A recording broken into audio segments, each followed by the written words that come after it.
प्रिय दर्शकों, आप सभी का फिर से PR भक्ति साधना चैनल पर तहे दिल से स्वागत है। तो चलिए, गरुड़ पुराण अध्याय 2 वैतरणी नदी और आत्मा का कैसे यमलोक तक जाना होता है, क्या गमन है, चलिए जानते हैं।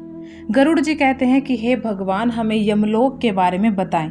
पापी लोग किस प्रकार से यम मार्ग के अंदर जाते हैं और यह मार्ग किसी प्रकार से दुख प्रदान करता है, इसके बारे में विस्तार से बताइए। उसके बाद भगवान कहते हैं, हे गरुड़, यम मार्ग के बारे में तुम कांप उठोगे, क्योंकि यह बहुत ही भयानक होता है। यम मार्ग में कोई भी पेड़ नहीं है जहाँ पर आत्मा आराम कर सके। अन्न भी वहाँ पर आपको कहीं नहीं मिलेगा, तो आपको भूखा प्यासा ही जाना पड़ेगा, और जल का तो वहाँ पर नामो निशान ही नहीं है। इसके अलावा 12 सूर्य वहाँ पर तपते हैं, मतलब कि बहुत ही ज़्यादा गर्मी पड़ती है वहाँ। इस यम मार्ग के अंदर पापी बहुत बार पीड़ित होता है। कभी ठंडी हवाएं उसको पीड़ित करती हैं, तो कभी उसके पैरों में कांटे चुभते हैं।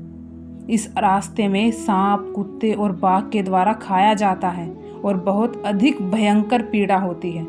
पापी आत्मा को बिच्छू खाते हैं। रास्ते में कहीं कहीं पर आत्मा को आग लगाई जाती है। इस समय आत्मा बहुत अधिक दर्द महसूस करती है, लेकिन उसको बचाने वाला कोई नहीं होता। उसके बाद पापी आत्मा असिपवित्र नामक एक नर्क के अंदर पहुंचती है। असिपत्र वन जो 2000 योजन दूर बताया गया है। उसके बाद असिपत्र वन के बारे में वर्णन करते हुए इसमें कौवों, उल्लुओं, बाघ और सर्प का आतंक मचा हुआ है। यहाँ पर भी जीव बहुत अधिक प्रताड़ित होता है।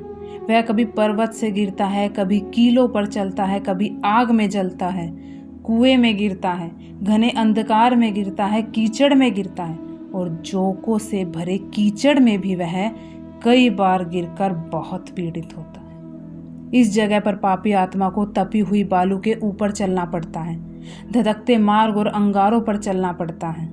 कहीं पर्वत की ऊंची चोटी है तो कहीं पर कंदराओं में प्रवेश करना पड़ता है, कहीं गहरी खाई है, गर्म जल बरसता है। मार्ग के अंदर कहीं पर शिलाएं हैं जो बहुत ही खतरनाक हैं। यह 100 योजन है। क्या है? वैतरणी नदी, जो 100 योजन चौड़ी है।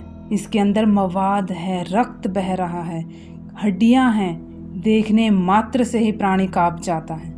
यह बहुत ही भयंकर नदी है और यह दुख पूर्वक पार करने वाली नदी बहुत ही दुर्गम है। इस नदी के अंदर भयानक घड़ियाल रहते हैं। इनके अलावा कई अन्य भयंकर जीव भी इसके अंदर निवास करते हैं। आए हुए पापी को देखकर यह नदी खोलने लगती है। वैतरणी नदी के अंदर सुई के समान कीड़े रहते हैं। वज्र के समान चोंच वाले गिद्ध और कौओं से भरी है। यह पापी आत्मा को नोचते हैं। जब पापी आत्मा इसके अंदर गिरती है तो अपने परिजनों को पुकारती है, चीखती है, चिल्लाती है, लेकिन उसके बाद भी उनको बचाने वाला कोई नहीं। वैतरणी नदी के अंदर रहने वाले जीव मांसाहारी होते हैं, आत्मा को खाते हैं, जिससे पापी जीव बुरी तरह से बिलबिलाता है। इसी नदी की भयानकता को देखने के बाद बड़े बड़े प्राणी चेतना शून्य हो जाते हैं। इस नदी के अंदर जीव रक्त का पान करते हैं। यह नदी बहुत भयंकर गर्जना करने वाली होती है। बहुत ही भयंकर नदी यह होती है। इस प्रकार से पापी यम मार्ग पर रोते चिल्लाते चलते रहते हैं। यह मार्ग बहुत अधिक पीड़ादायक होता है। और तो और इस नदी के अंदर सर्पों और बिच्छू से व्याप्त जीवन की रक्षा करने वाला कोई नहीं। इस नदी में गिरने के बाद पानी क्षण भर ऊपर आता है, क्षण भर पाताल में चला जाता है। इस तरह से यह नदी बहुत अधिक दुख देती है। कुछ पापियों को अंकुश से बांध कर खींचा जाता है, कुछ को पीठ में छेद करके खींचा जाता है, जबकि कुछ को नाक में छेद करके व कान में छेद करके खींचा जाता है। कुछ पापियों को कौवे की मदद से खींचा जाता है।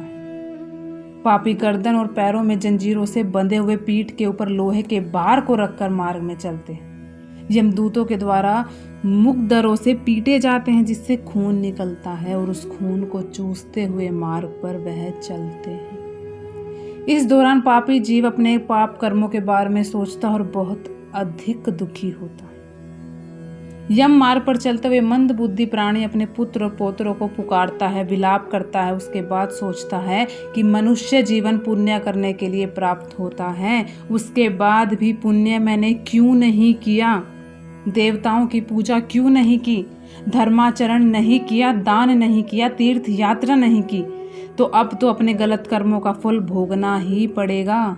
तो दर्शकों, कीजिए, बाद में नहीं पछताना है, अभी कीजिए।